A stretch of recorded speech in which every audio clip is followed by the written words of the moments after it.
Hello everybody and welcome to our final day. I am so proud of you if you have made it this far, and hopefully you've learned something along the way, or at least made something that you kind of like. This is all kind of experimenting and playing around with beads, so you can't really go wrong, can you? Okay, so as you can see, I changed my clasp, my bracelet a little. I pulled out some of it, and I did my diagonal like I had planned on the original day. I haven't, because I've been so busy filming, I haven't had a chance to finish my picot here on the Ogallala, but that's the end of my thread, so I'm gonna have to add another thread. But I wanted to go ahead and just talk about finishing up. So hopefully on your plan, you thought about a clasp. I am going to be using a magnetic slide clasp. Actually, let me go grab one. Hang on one second. Okay, so this is the type of clasp that I'm going to use on my bracelet, but I'm going to order a larger one that's a little bit longer. They have ones with 5 loops that are longer, and the way they work is they just pull apart like that and kind of snap back together. Actually, I don't think they are magnetic, but some of them are, some of them aren't. But anyway, so I'm going to use this kind of clasp because it doesn't take up a lot of length. And what I like to do to attach this is I actually put like a spacer bead and then a little bead on top, and then I sew back down, and then I come back up, put a little spacer bead, sew back down, come up again and put a little spacer bead on each end, and that way it kind of looks nice and blends in with the rest of the bracelet.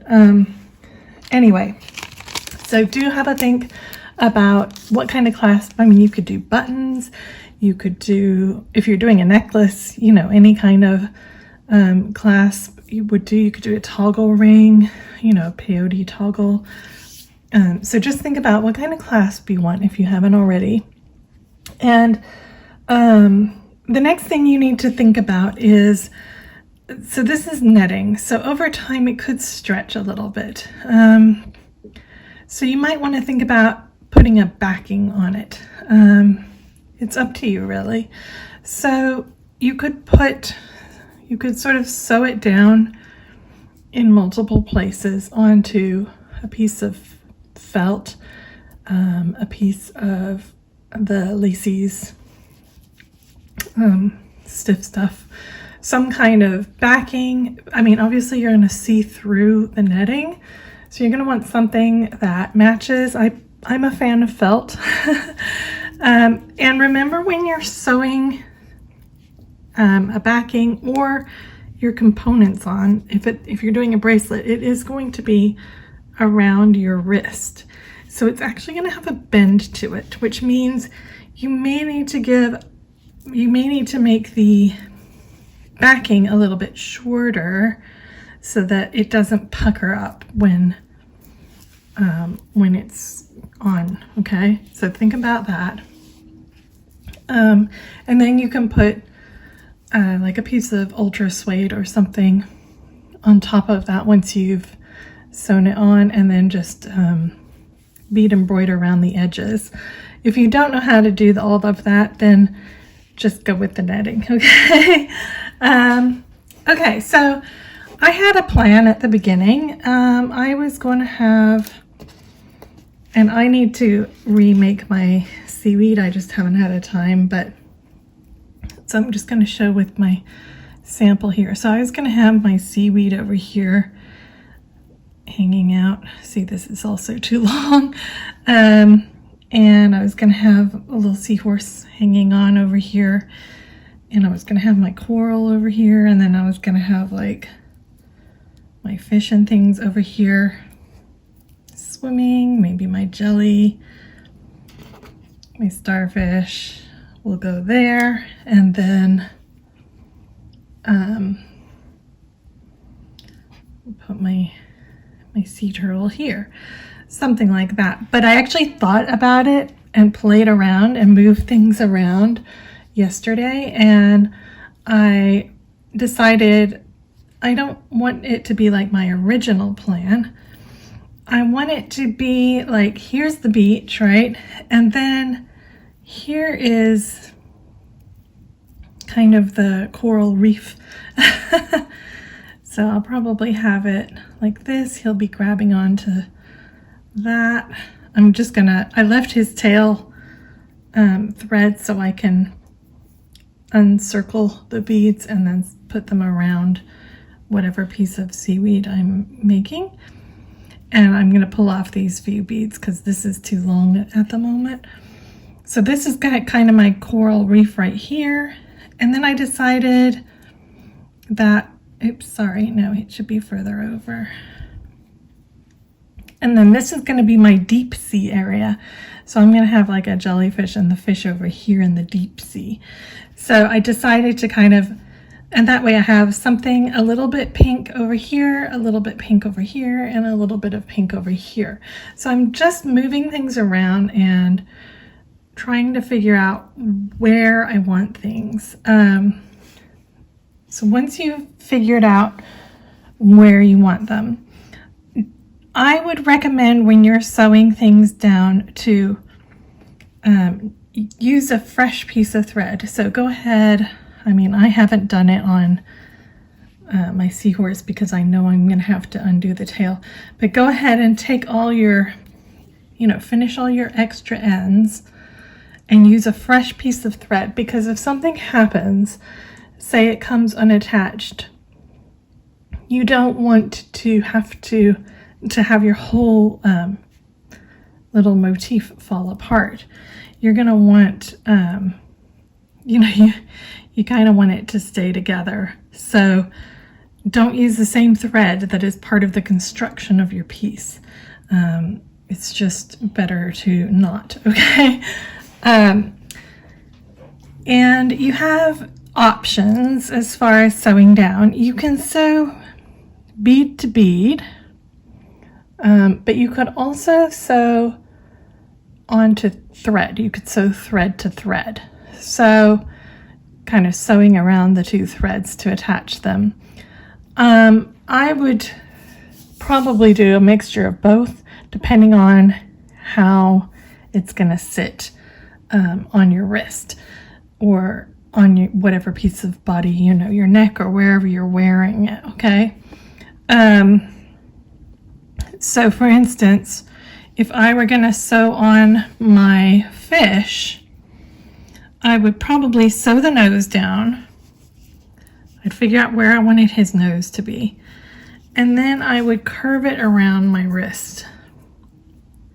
And then wherever it's attached on, I would look and see, okay, so I want to attach to this bead here and make that attachment. So you're going to have to kind of sew a little bit at a time and make it so that when it's on your body, it sits nicely. The nice thing about netting is, it stretches up and down, so it's very forgiving, okay? So you won't have so much trouble with that. So, but yeah, so you can either sew, come out and then sew around a thread that's between two beads, or you can sew into a bead.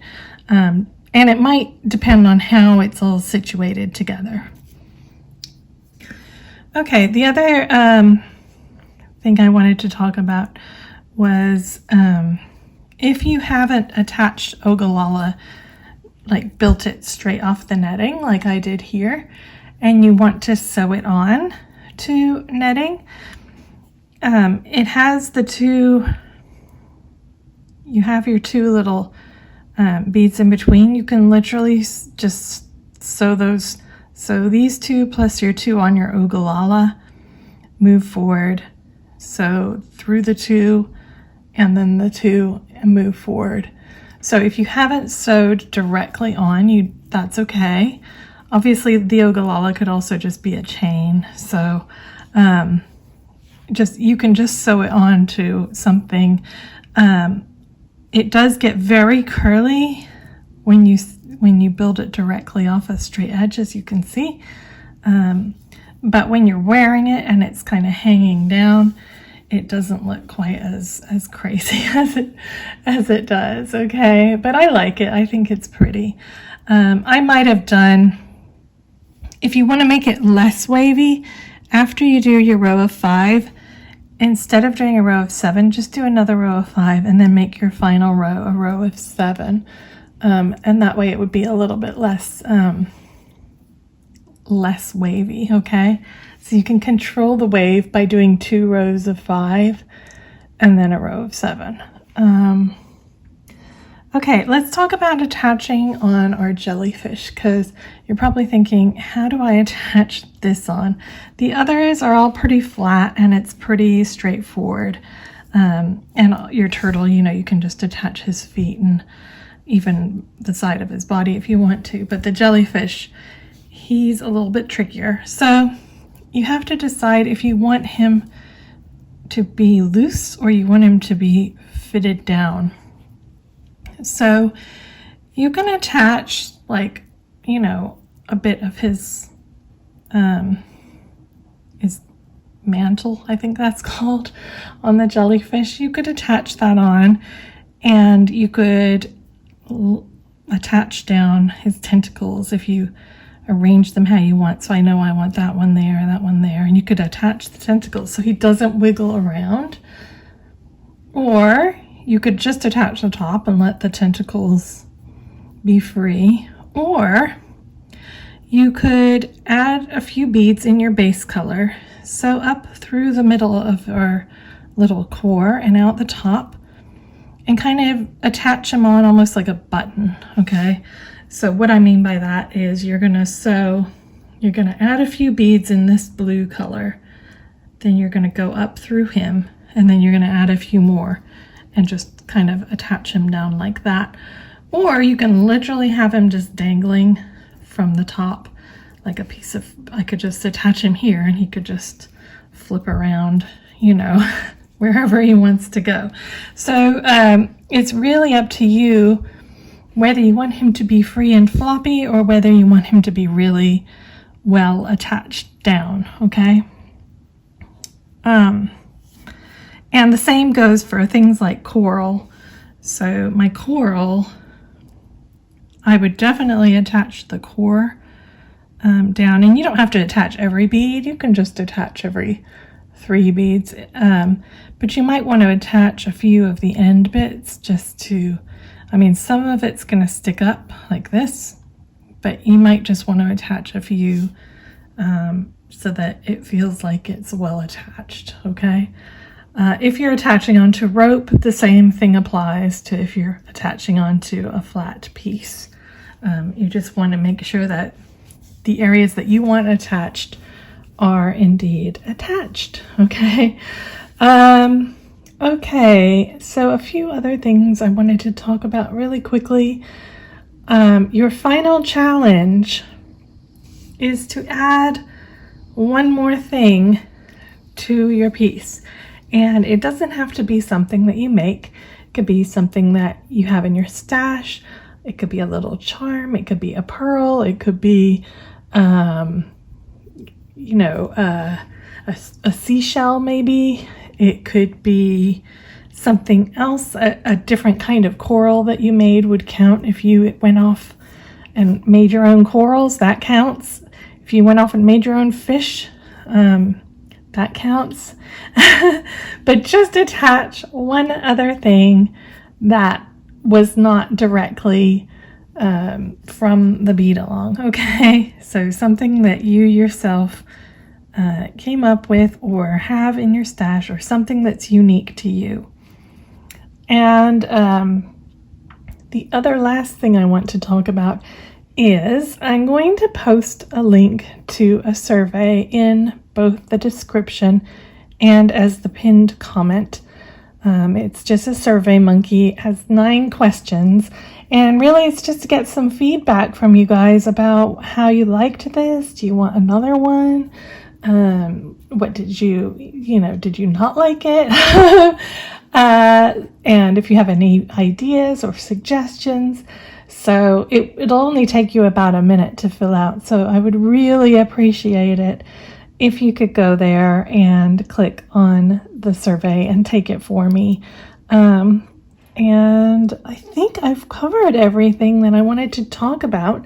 So remember to post your finished products either in our Facebook group, and if you're in the Facebook group, post them in the album for the January Beadalong. And if you aren't in the Facebook group and you're on Instagram or Facebook, you can tag me at Jules and Rose, and then I'll be able to see it, okay? Assuming that, you know, your settings allow me to. So I would love to see everybody's work. And thank you so much for coming on this Under the Sea journey with me. I really appreciate all the love and support, and it's been great seeing all of you enjoying yourselves. It's been quite a challenge for me, I have to say, to come up with all the ideas and then all the designing, all the videos. I've been basically filming the entire of January. So I am ready for a break. But don't worry, I already have like 3 more videos planned. So actually 4. So you'll be seeing me again sooner than you expect. Okay, you guys, take care, and I will see you in the next video. Bye.